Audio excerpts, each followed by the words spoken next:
Welcome to Moments with Marianne. I'm so delighted we're spending this time here today.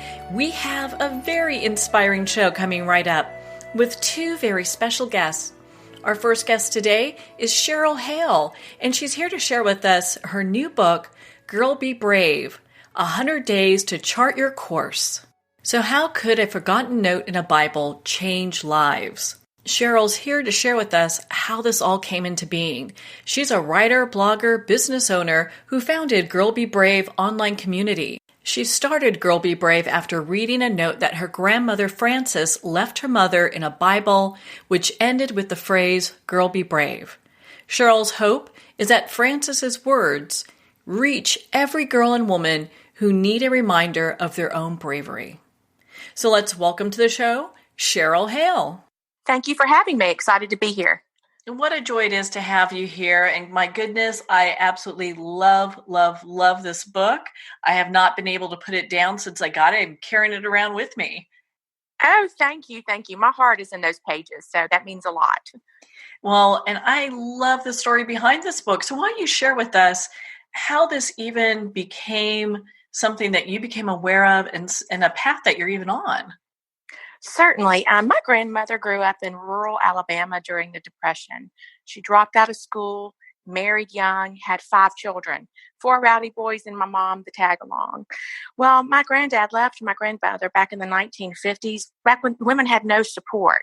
There was no social structure to support single mothers. So my mom was raised by a single mom in a time where they just really struggled to make ends meet.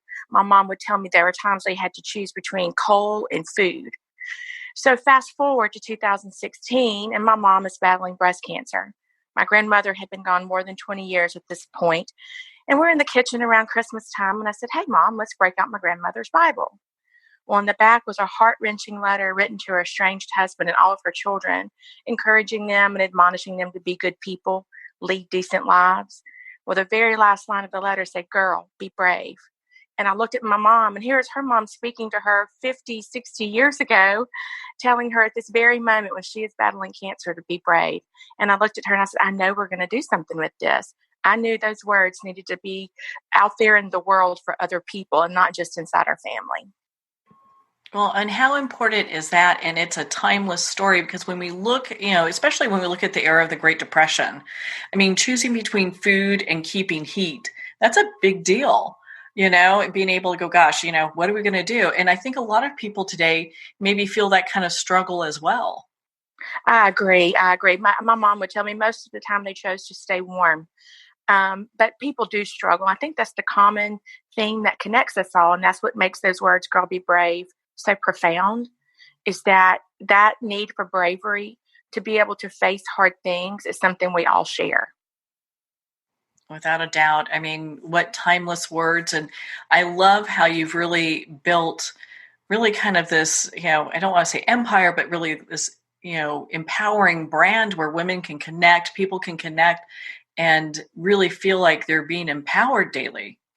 Yes, I'd like to consider it a community, a movement, a group of women, and some men. We have joined together to encourage one another, to let each other know, hey, you're not alone. We're all going through things. You're not alone here. So let's talk about the book, Girl Be Brave, 100 Days to Chart Your Course. So how did you decide what went in this book and in the order that it's in?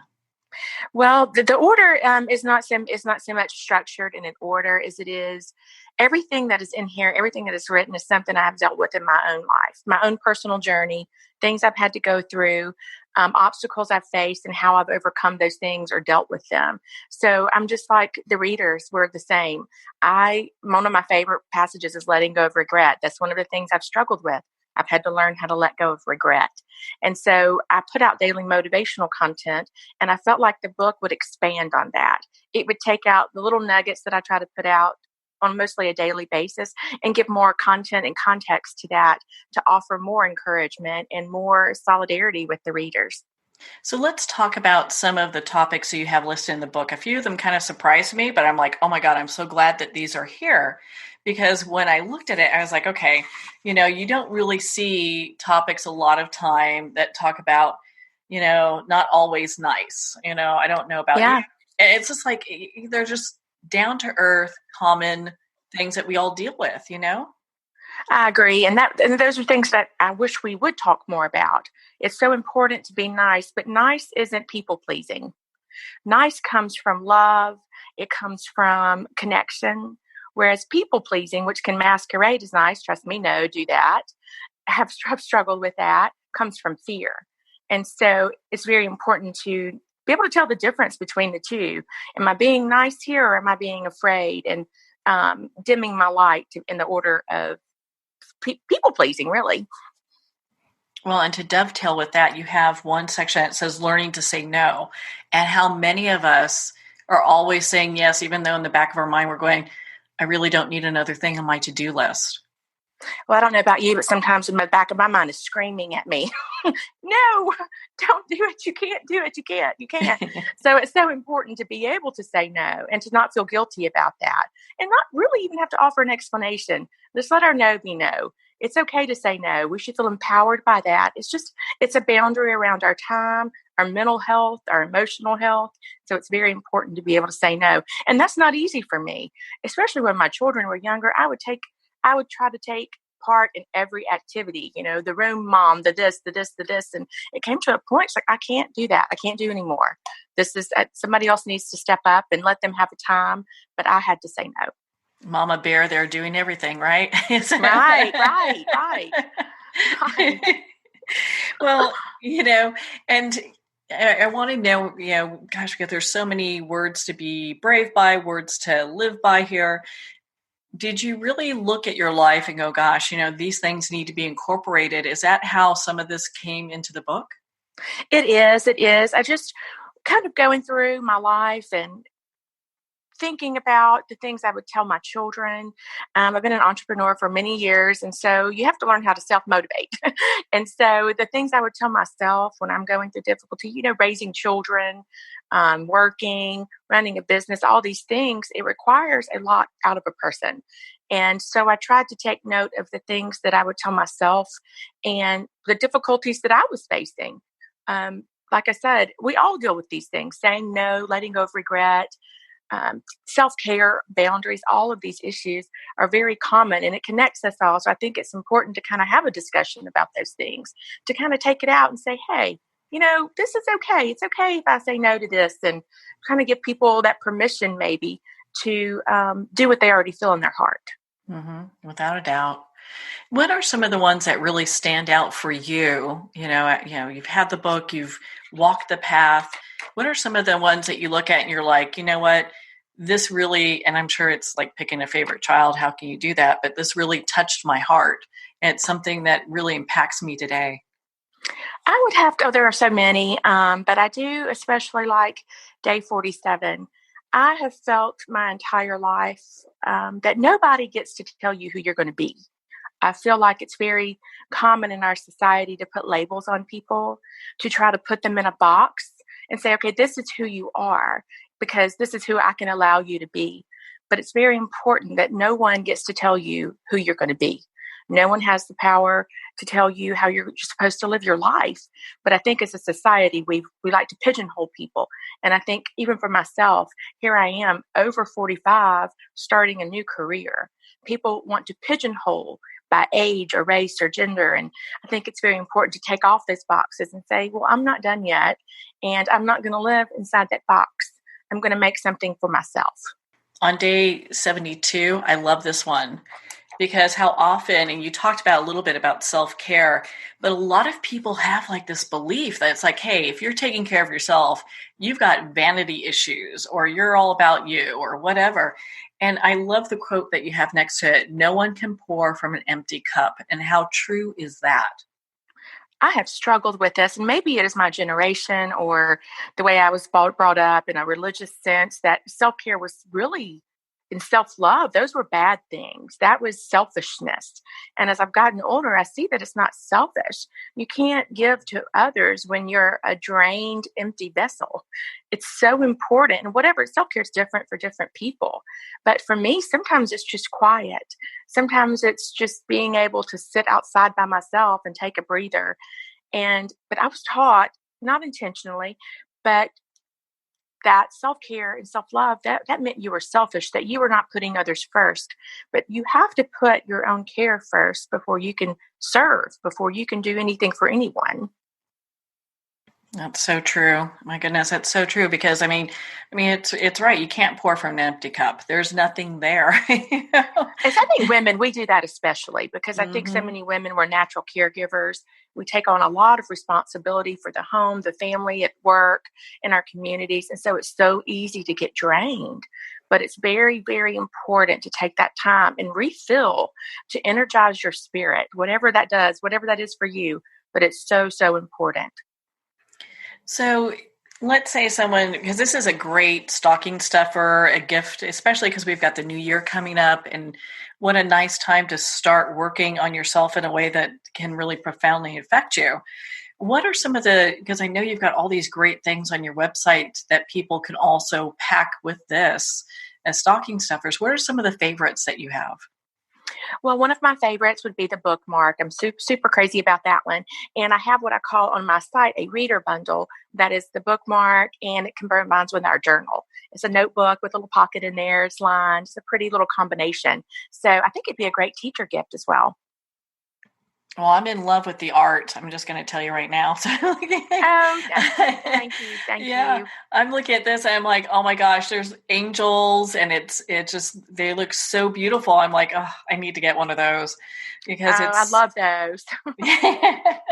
well, and it's nice because, we need these things, these reminders, the book, the bookmarks and other things to surround our space with that kind of remind us, hey, life is going to get better or you can do better and it's okay to be your authentic self. And I love having these things to remind us on our journey. Oh, thank you. I do too. I have posters available and I have them on my wall in my office. Sometimes life gets messy and it's real easy to get caught up in the chaos of it all. And so I too like to have the reminders that, oh, take a breath. Everything's going to be okay. Even if it's not, it's still going to be okay. You're still going to be okay. Even if things don't work out and the chaos doesn't calm down, I can calm down. And I need that. Do you find that often when you talk to people, you'll be like, okay, page 50, day 52 is for you. You need to look about grit or, you're talking to somebody, they're like, well, I don't really feel qualified. And it's like, well, it's day 75. You need to check that out, So, And it's so common. I'm like, hey, we're all dealing with the same things. And I think in our culture with social media, which I love, it has a lot of good uses, but some bad ones as well. We only see the good parts of people's lives. We only see the fluff. We only see the really polished stuff. And there's nothing wrong with those polished moments. But I think it's so important to go, okay, well, you know what? Today I needed some grit. I needed to be able to pick myself up by my bootstraps and face the day, even though I wasn't necessarily feeling it, or I needed today to commit to self-care. So I think those daily reminders are just vital to all of us, whether you get them from Girl Be Brave or anywhere. It's very important to put that kind of encouragement and inspiration and motivation in our heart daily. Yeah. Yeah, I agree with you. They're just like really words to live by because you also talk about the distractions of things like, phones and devices. And that can be so exhausting. And you really talk about how also it helps, when people are distracted, they become dissatisfied as well with their lives. Oh, so true. I think distraction does lead to destruction and dissatisfaction. It's so easy to get caught up in the superficial and in the technology of the superficial. Like I said, I love social media and the internet, but it can be a life sucker if we let it. We can get sucked into comparison. We can get distracted off the things that really matter. The people in our lives, the relationships we have, the work we're doing, how we're serving our community. And so it's very important sometimes to put the phone away, to put the computer away and go in there and call a friend or go visit your mom or take your dog for a walk, whatever it is you have in your life, to put down the technology and find some real meaning and purpose in that moment you're truly living. Yeah, without a doubt. When people go to the Girl Be Brave website, what are some of the things that they can either participate in or also see there? Well, we have a link to our Instagram feed and quotes. We also have some video blogs up that are available. One of my favorite things we've been able to do is do a Girl Be Brave scholarship fund. They can submit an application for that. This past year, we were able to give away 3 partial scholarships. I was so excited about that. I felt like if Frances's life, it would have been different if she had been educated. And so many women of the time in the area really were not. And that limited her in her ability to provide.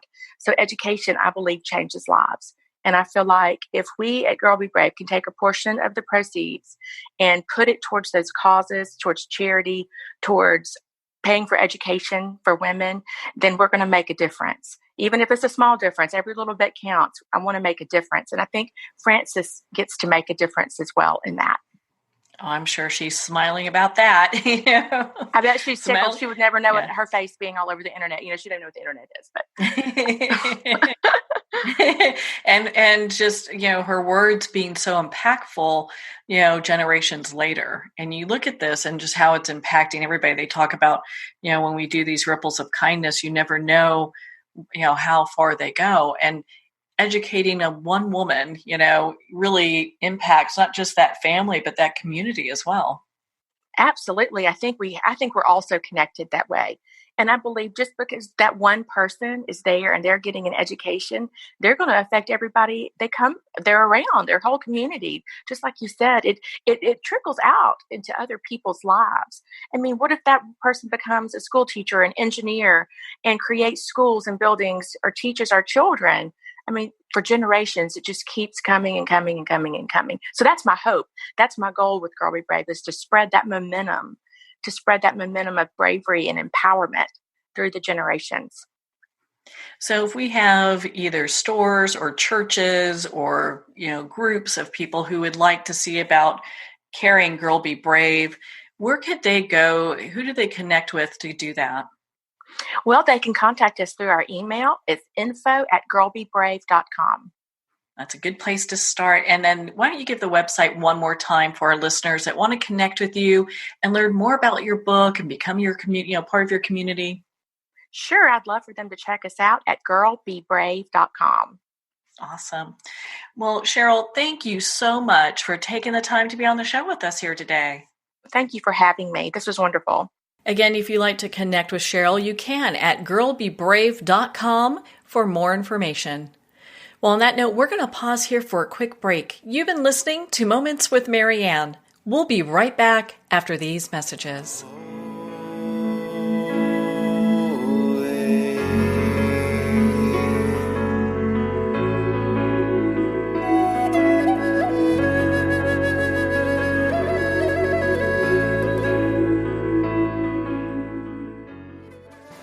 Internationally recognized and award-winning author Judy Goodman works and teaches outside the box of limited thinking. Working with people from every walk of life, her goal is to empower you to be the best you can be, no matter what the challenge is. Born with the gift of seeing beyond our normal vision, she has an extraordinary gift of working with every challenge. Teaching beyond conventional wisdom, her work is described as life-changing. Visit judygoodman.com. That's judygoodman.com.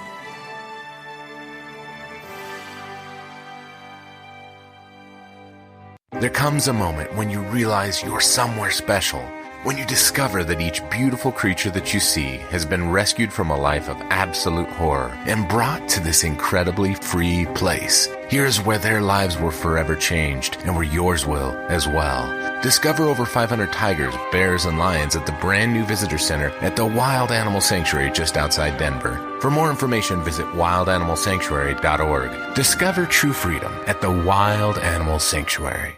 There are nearly 2 million Americans living with amputation. Many live right here in San Antonio. Becoming an amputee can be scary, frustrating, isolating, but there's no reason to feel alone. The San Antonio Amputee Foundation is here to help support you and guide you toward resources such as home and car modifications and even prosthetic limbs. For more information or to make a donation, visit saamputee.org. We'll help you live a full, active life, one step at a time. San Antonio Amputee Foundation, healing limbs, hearts, and souls. If not me, then who? This ethos is driving the Travis Manion Foundation to empower veterans and families of fallen heroes to develop character in future generations. In 2007, Marine First Lieutenant Travis Manion was killed in Iraq while saving his wounded teammates. Travis's legacy lives on in the 5 words he spoke before leaving for his final deployment. If not me, then who? Guided by this mantra, veterans continue their service, developing strong relationships in the community, and thrive in their post-military lives. Visit TravisManion.org and ensure the character of our nation's heroes lives on in the next generation. If not me, then who?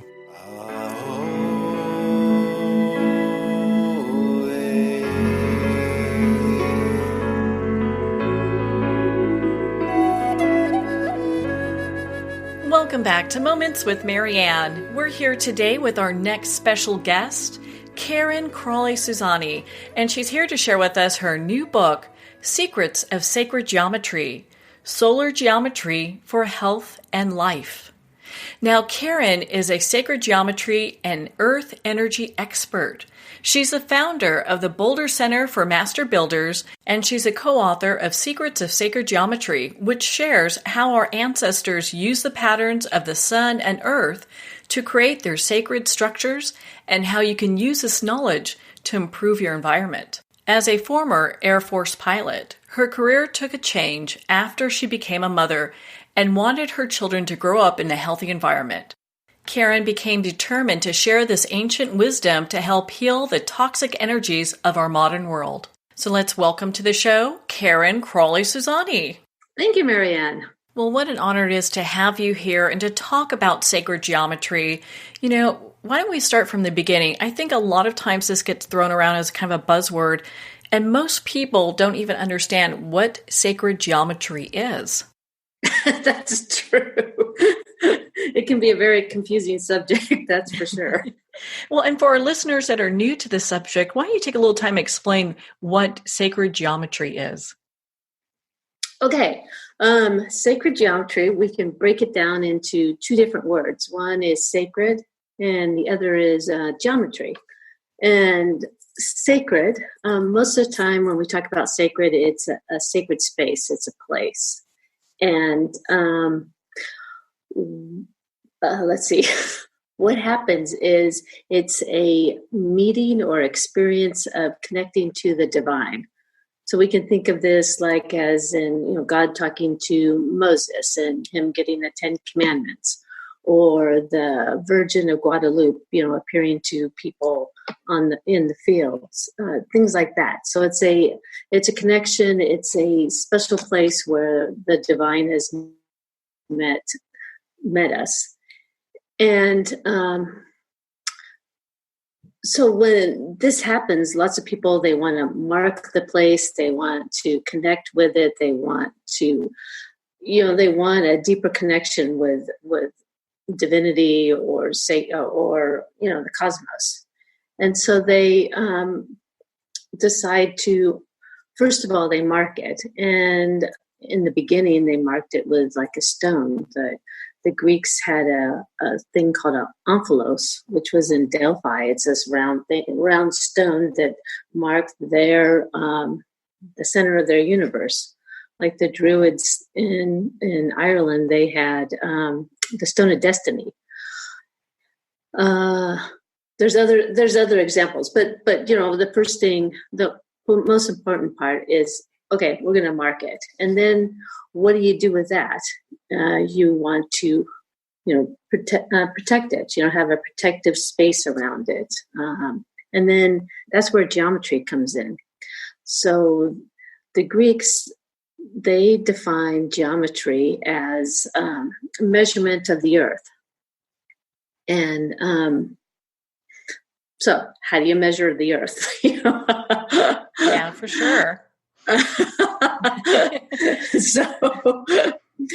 So we can think about ancient man. He was really into looking at the skies, the cosmos, and the most important thing in the sky is the sun. So he would watch the patterns of the sun, because the sun moves, north and south with the seasons. And the solstices are called, the sun stands still. So the sun would move, stand still, reverse directions, and go the other direction. And so, after a while you go, okay, it's going to go this way, it's going to go that way. And if you stand in one point and observe this, you can mark it on the earth. You can mark the sunrises, you can mark the sunsets, and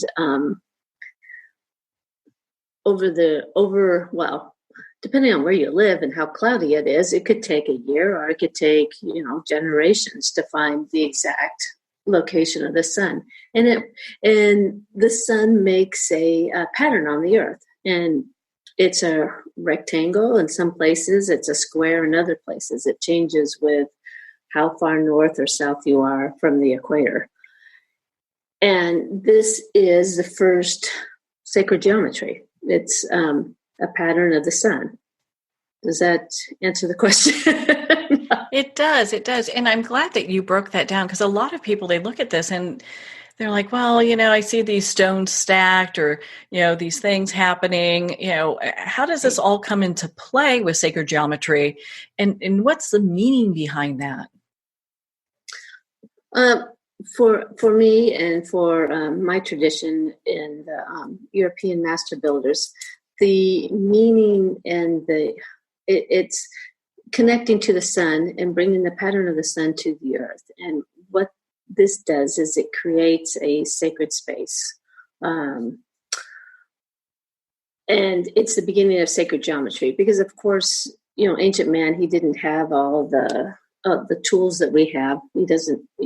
He would just be watching the sun, watching the solar system. He would be watching the planets and the stars and how they move. And he would be feeling into what's happening. And so when you mark this solar rectangle, different things happen, which are fantastic.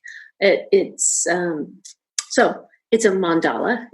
And from there, the mandala, you can feel different elements in the mandala. You can feel the element of the earth. You can feel the element of water, air, fire, ether. And they were aware of these elements and they started building with them. There's so much to unpack here when we talk about sacred geometry. So how can using sacred geometry make our lives better? Is there like an energetic aspect to that? I know I'm kind of hitting with two questions here. Okay. So yes, it can. There are different qualities with sacred geometry. So let's talk about the solar rectangle or what we call a solstitial quadrilateral. It's a rectangle, and it is connected to the energies of the sun. Like I said, the energies of the solstices. So in each corner is where the sun either rises in the summer solstice sunrise or the winter solstice sunrise or the sun sets. So this creates this rectangle. And inside, the energies they're organized. They attract the energy of the sun and the stars and this energy. And what's really cool about it creates a harmonious space. So the energy feels good inside. When you stand in the center, it's when you create something like this on the earth, what the people found is there's a central vortex that wasn't there, and it appears. And this vortex, it's a connection between the heavens and the earth. That if you stand there, you can feel your energy.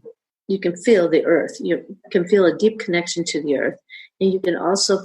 The energy rises up through your central column, through all your chakras, and goes out the top of your head, and it connects you to the cosmos, or for some people to the divine. So it's a space that's protective, and it's a place that connects you more easily to the divine, which people were looking for when they were creating sacred space.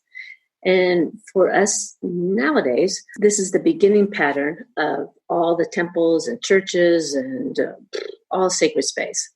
But if you put it around your house, if you put this pattern around your house, you're going to have more harmony in your house. You're going to, it lowers stress. It makes you feel good. It connects you to, heaven and earth.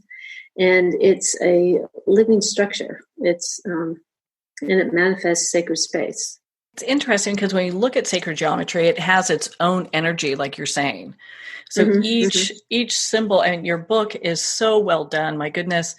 And it really breaks it down in regards to sacred geometry and the different types that there are.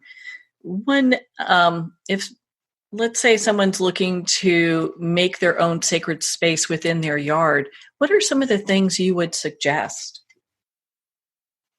Well, with our book, it's in the back, we explain all the different ways to draw the different mandalas and break down the different kinds of energies.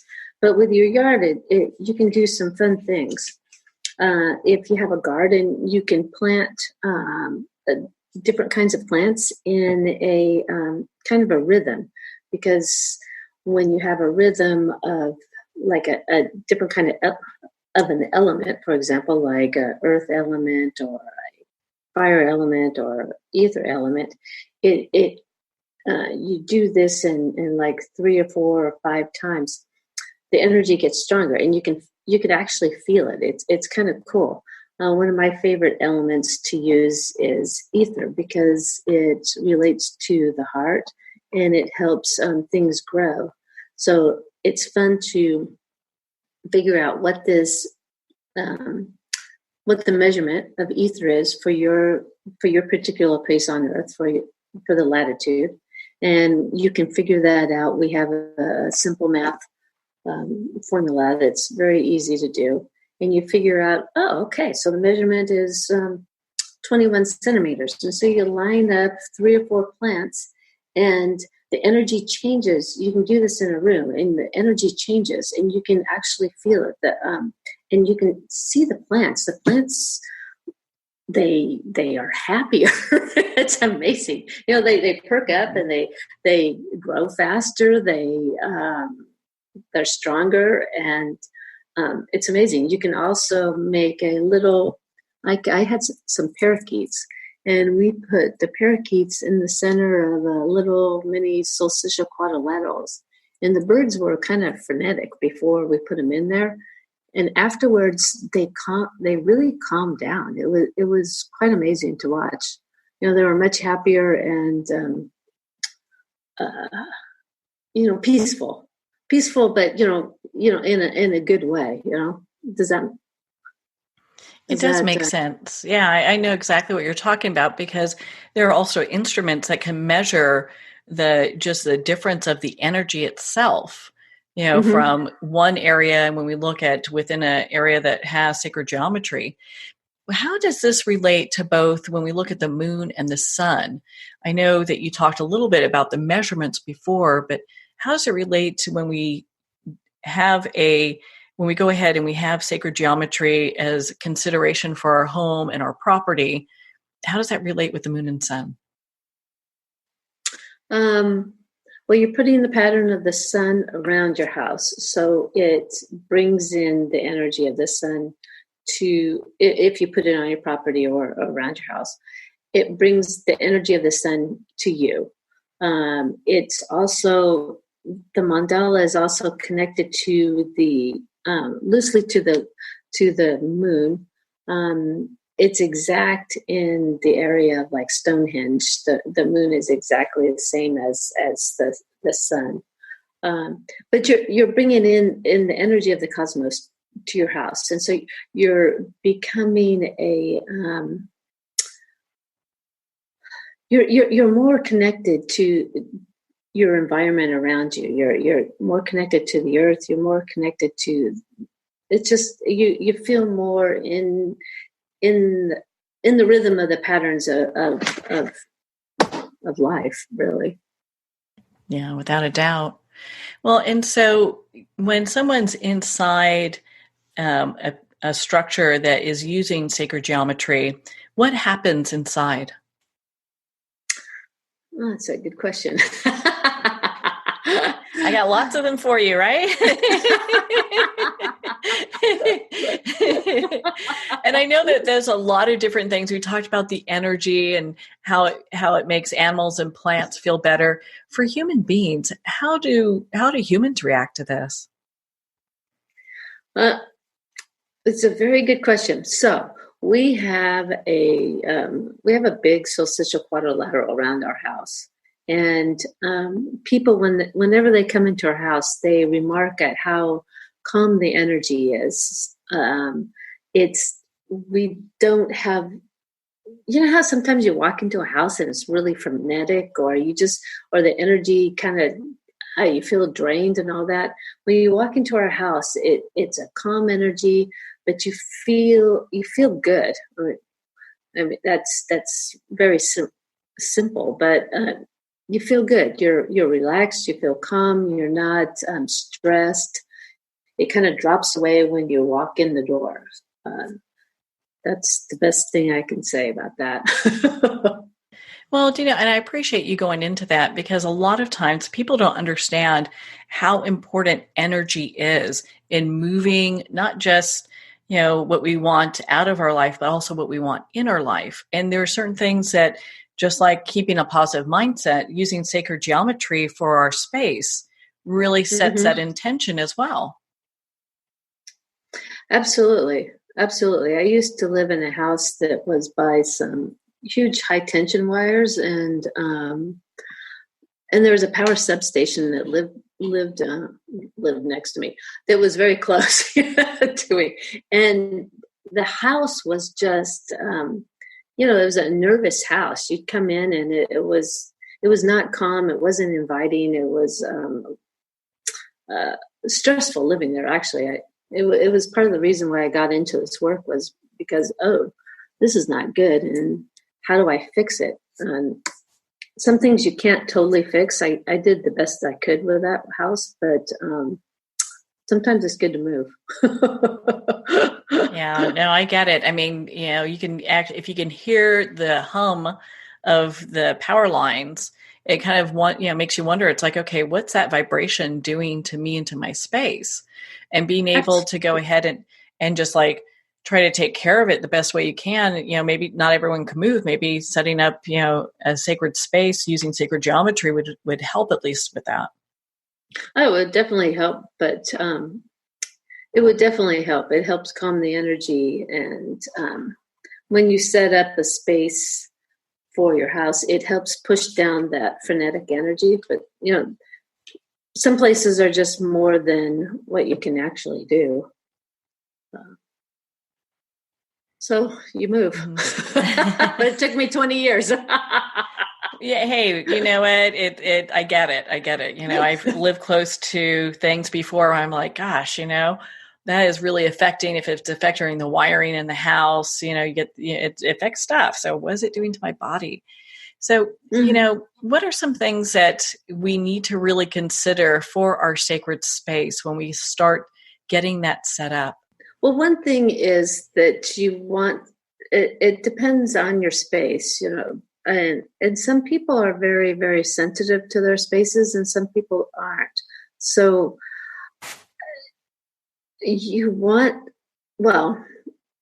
I personally like to be in a place of high vibration. I'm at a point in my life where I like that. So I try to use all my skills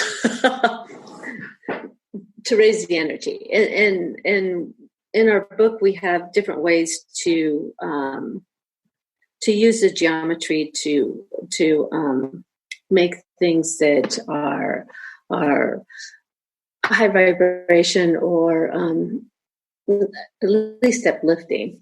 So you could, well, the first thing would be to harmonize your house, and you would have to measure your house, and then figure out how to put the solar rectangle around your house.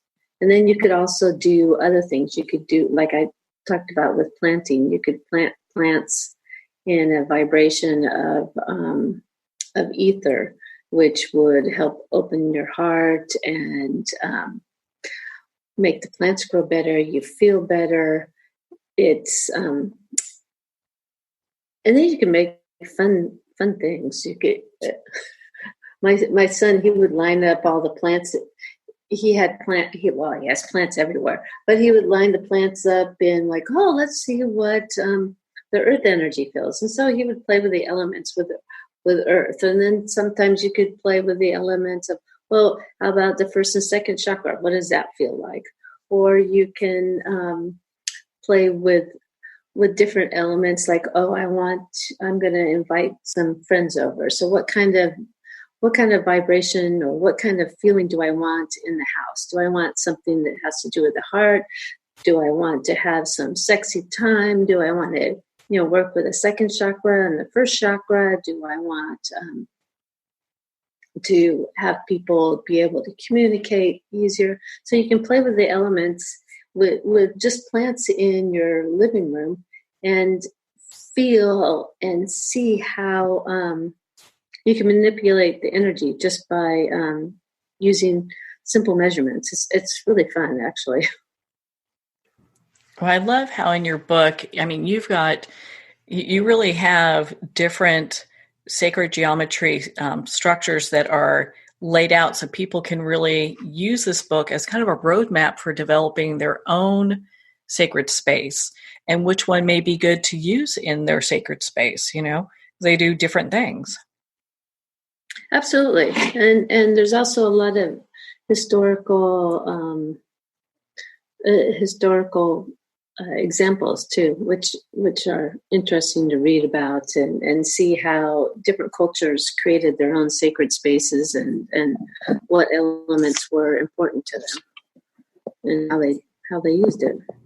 What are a couple of those that you could share with us so our listeners can kind of get a sense? Because I think a lot of, when we look back at some of into history, how sacred geometry is being used, a lot of that's coming forward today. Let's see. Okay, so one example is Chichen Itza, which is the Temple of Sun in Mexico. So the Mayans who built the temple, they used a part of what they used was a grid of 6, and the grid of 6 is a magic square of the sun. So it's fascinating that they knew that what grid to use when they were building their Temple of Sun. And then one of the interesting circles. So there's a lot of different circles in our in the sacred geometry mandala, and one of them is called the Circle of Transformation. And this circle is a very interesting one because, and a lot of temples or churches use it. But what it does is when you cross over it, whatever you're thinking in your mind is magnified in the center. So what they did was the Mayans is when they put this circle right at the edge of the stairs. And so when you stepped onto the stairs, whatever you started going up the stairs with in your mind was what you're going to meet in the at the top of the stairs. So you could have a very good experience, or you could have a very bad experience. So that's one example of a place that we broke down, and you could see the different circles and the different polygons that were used to build the place. Let's see. Another example would be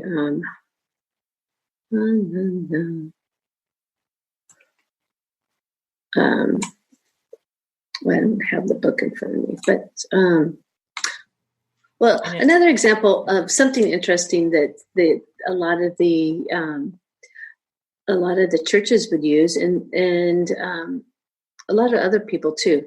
They would use we have a bunch of different water circles, and one water circle has to do with it's called the Circle of Protection.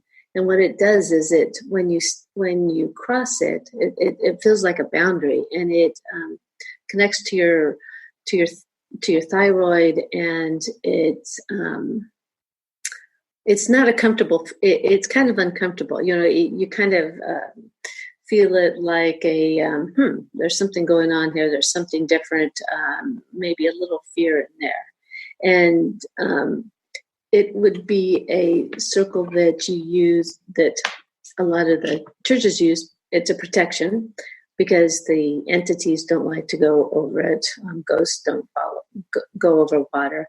And thieves don't like it either. They don't like, because they're sensing something in their body, and they have very, spider. They're like Spider-Man. They have a tingly, something's wrong. I'm going to get out of here. And we've actually used that circle on several different a lot of houses to protect them from being robbed. And we had one lady, everybody was robbed in the neighborhood except for her, and she had done a protection with that particular circle. It's pretty amazing. They're very energetic circles. You can feel them in your body, which is one reason why I really like the sacred geometry that we do. Well, it's really interesting when you go to places, and I've been in places before where you walk in and you get this just really kind of creepy vibe, where it feels like it's hard to breathe and you don't want to be there. It could be a gorgeous place and you're like, I need to get out. Absolutely. You hit the circle. Like not the right one. So when someone has a space that's like that, is that something that can be transformed with sacred geometry, or they're just stuck? Oh no, definitely you can transform it. A lot of the geometry, people's houses are not built with good geometry. There's this is a whole big discussion, but we're all let's see if I can break down really quickly. So everything is vibrating. So our walls are vibrating, our houses are vibrating, and it's a slight vibration. And so some of the measurements that are used, because they're not using ones that are in resonance with the solar geometry of the place, can be bad measurements. Just because a lot of the measurements can relate to musical notes and emotions, and so sometimes the measurements are off, and so you have a room that the measurements are off, so it creates kind of a bad, a negative ambiance in the house. You can change that with putting a solstitial quadrilateral around the house. You can make a stronger, better rhythm for yourself, which would be fantastic to change that. And there's other things you can do too. We could work with the different elements and emphasize those as well when we harmonize a house. Really make some changes that way. I mean, how important is that? There's so much information in Secrets of Sacred Geometry. Gosh, I mean, it would take forever for us to go through it. What final thoughts do you want to leave our listeners with? That is actually, sacred geometry is actually it's a feeling, it's connected to the sun. It has energy, and our bodies are aware of it, whether we are aware of it or not. It's something that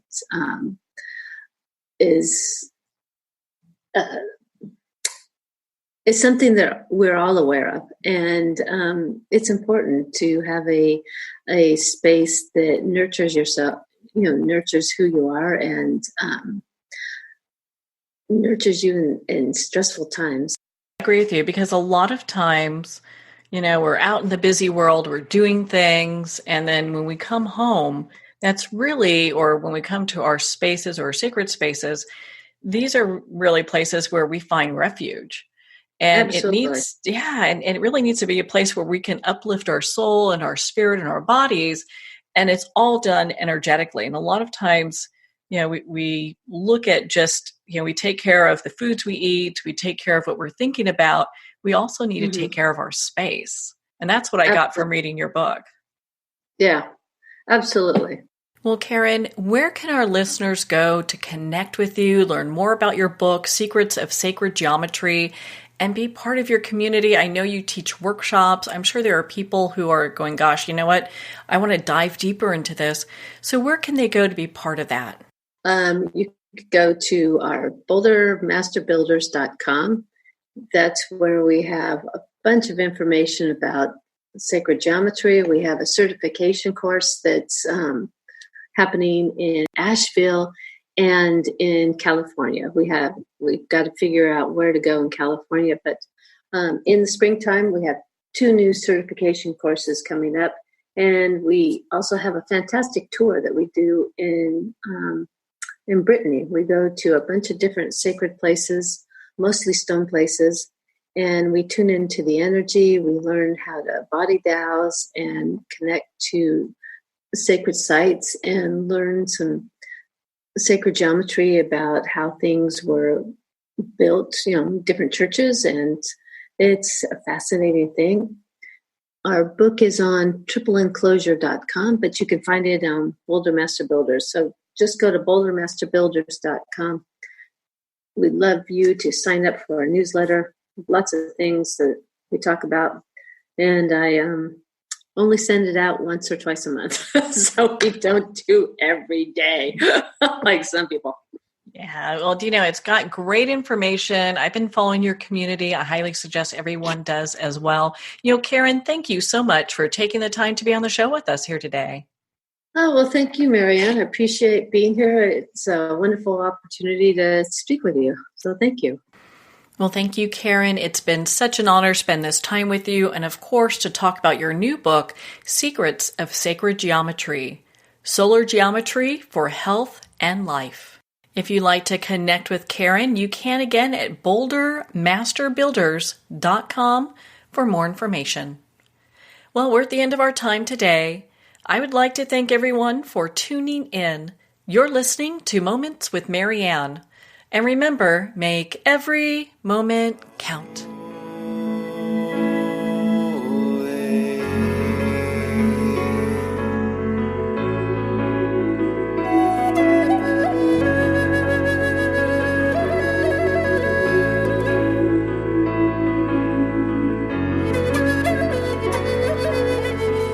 In a single moment, your life can change. Moments with Marianne is a transformative hour that covers an endless array of topics with the best of the best. Her guests are leaders in their fields, ranging from inspirational authors, top industry leaders, and business and spiritual entrepreneurs. Each guest is gifted and a true visionary, a recognized leader in her own work, and while teaching others to develop, refocus, and grow, Marianne will bring the best guest and sometimes a special surprise. Don't miss this. You never know just which moment will change your life forever. Moments with Marianne airs every Sunday, Monday, Thursday, and Friday at 8 p.m. Eastern and 5 p.m. Pacific Time. Make sure to tune in and visit momentswithmarianne.com for more information.